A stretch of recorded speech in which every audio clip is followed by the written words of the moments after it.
In the traditional invocations of consciousness, there are two movements of consciousness.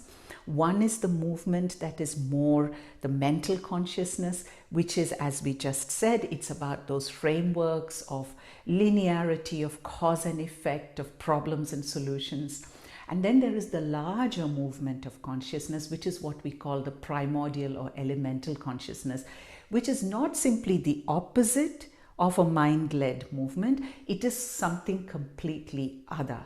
So none of the frameworks that we use in this mind-led approach are really valid or relevant in this larger and more primordial domain of consciousness.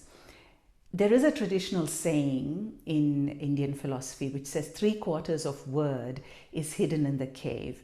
And word or language or text, of course, is the expression of the mind-led approach or the mind-led understanding of reality. But it is said that 3/4 of word is hidden in this cave, in the primordial cave.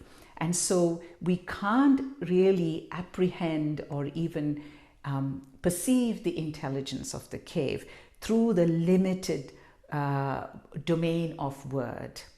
We have to relinquish word and relinquish the paradigms of this mind-led approach so that we can actually be taught the lenses or the approaches in this primordial realm, that we need to be taught that. It is not something that we have, but if we are open to the teaching and open to the intelligence of that domain, then we will receive it. And then we can come to this mind-led approach, and the mind and its lenses then function and express itself or themselves in their rightful place. So the mind finds its rightful place in the fullness of consciousness itself, because truly they are not two separate things. They are actually movements that are always in interplay with each other.